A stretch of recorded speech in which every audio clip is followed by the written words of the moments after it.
ऐसी है कि पहले दल नहीं मिले और जब दल मिले तो दिल नहीं मिले।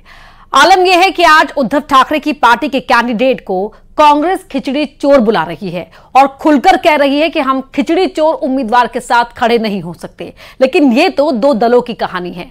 उत्तर प्रदेश में तो हाल ऐसा है कि रामपुर से लेकर मुरादाबाद तक समाजवादी पार्टी के उम्मीदवार ही एक दूसरे के खिलाफ मोर्चा लेकर खड़े हो गए। जी हां, एक ही पार्टी का एक ही बैनर, लेकिन दो अलग अलग नेता। और रही सही कसर बिहार में पूरी हो गई, जहां कांग्रेस की मांग को सिरे से खारिज करते हुए आरजेडी ने पूर्णिया सीट से अपना उम्मीदवार उतार दिया।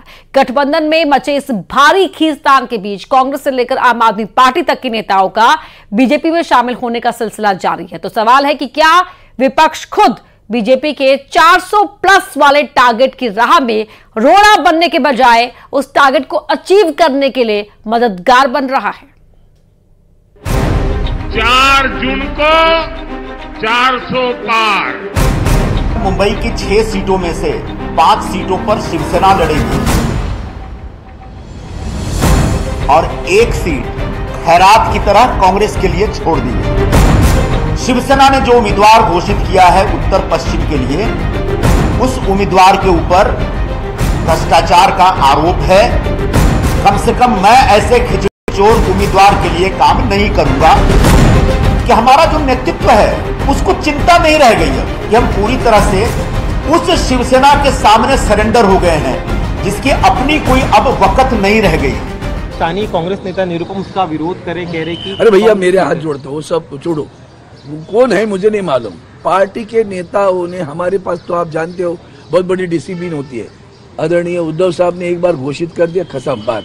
अगर उस संजय निरुपम को कोई नहीं जानता, मतलब वो व्यक्ति निश्चित तौर पर एकदम बुढ़ा हो गया, उसको मेमोरी लॉस हो गया है। विपक्षी गठबंधन के भीतर ये अब तक का सबसे बड़ा प्रहार है।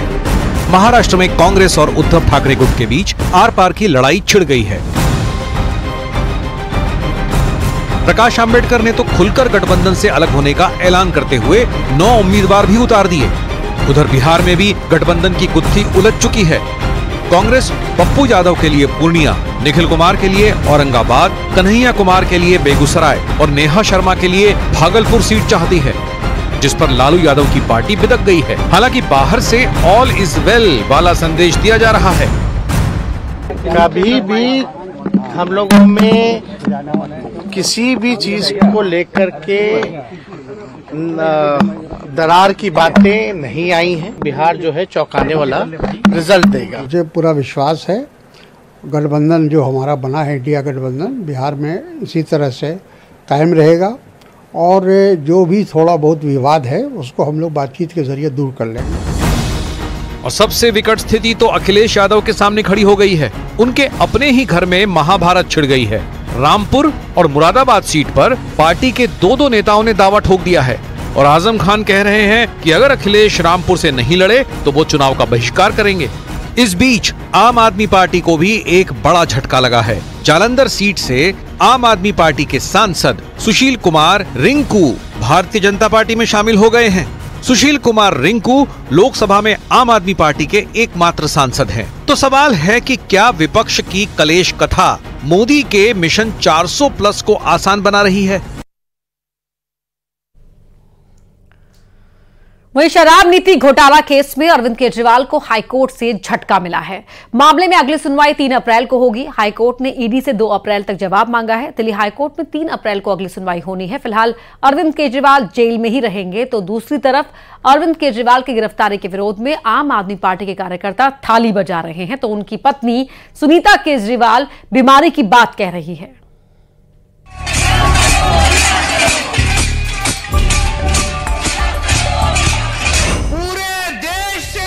थाली बजवा दी, चम्मच थाली सारा देश।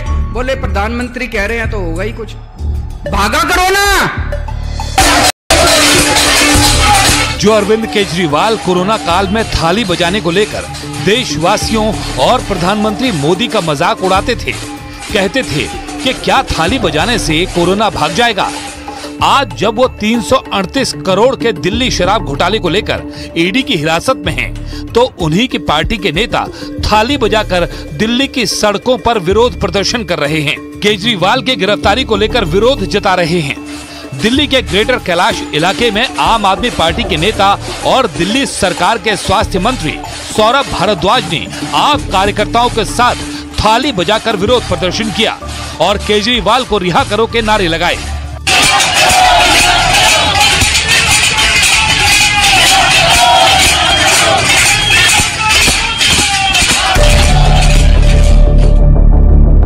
विडंबना यह है कि लालू यादव जैसे नेताओं को अरविंद केजरीवाल कभी भ्रष्टाचारी बताते थे, लेकिन आज वो न सिर्फ उनके साथ हैं, शराब घोटाले में घिरने के बाद वो पूरी तरह से लालू यादव के पदचिन्हों पर चलते दिखाई दे रहे हैं। मैंने कहा है मेरा शरीर जेल में है, लेकिन आत्मा आप सबके बीच है। आंखें बंद करो, मुझे अपने आसपास महसूस करोगे। जो कहते थे मैं राजनीति में नहीं आऊंगा, मेरी लड़ाई तो भ्रष्टाचार के खिलाफ है, आज भ्रष्टाचार के दलदल में गिरी हुई, गहराई तक गिरी हुई आम आदमी पार्टी नजर आती है, जिनका सांसद, जिनका स्वास्थ्य मंत्री, जिनका उप मुख्यमंत्री, जिनका शिक्षा मंत्री, जिनके पार्षद, ये सब जेल में है। बदमाशों में लगता है कि पुलिस का कोई डर नहीं बचा। आए दिन बदमाश फायरिंग और चोरी मारपीट की वारदातों को मध्य प्रदेश में अंजाम दे रहे हैं।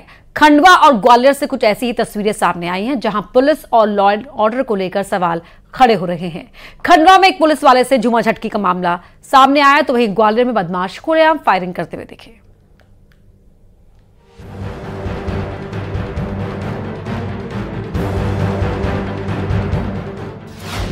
बदमाशों के आगे पुलिस पस्त, पुलिसकर्मी से हुई झूमाझटकी, बदमाश ने पकड़ी पुलिसकर्मी की वर्दी।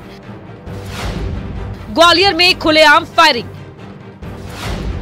युवक ने घर में छिपकर बचाई जान। बदमाशों के आगे पुलिस पस्त नजर आ रही है।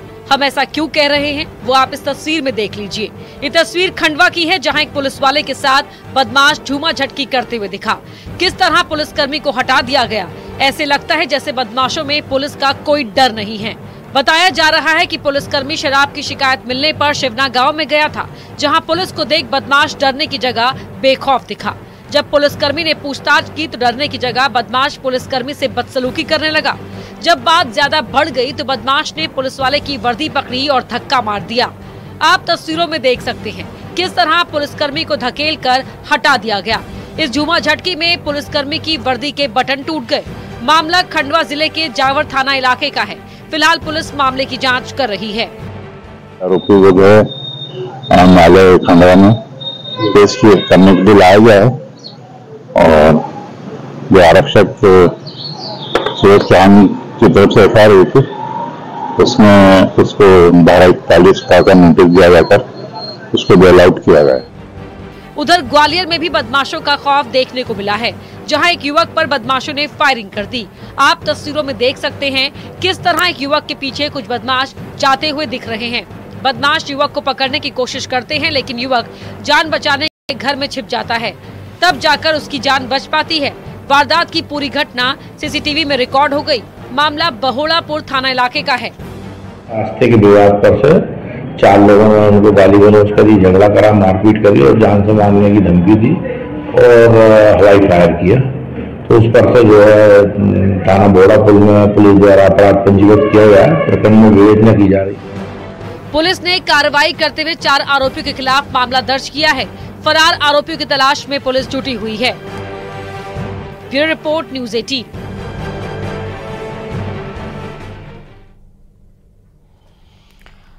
यहां रुक रहे एक छोटे से ब्रेक के लिए, खबरें लगातार जारी हैं।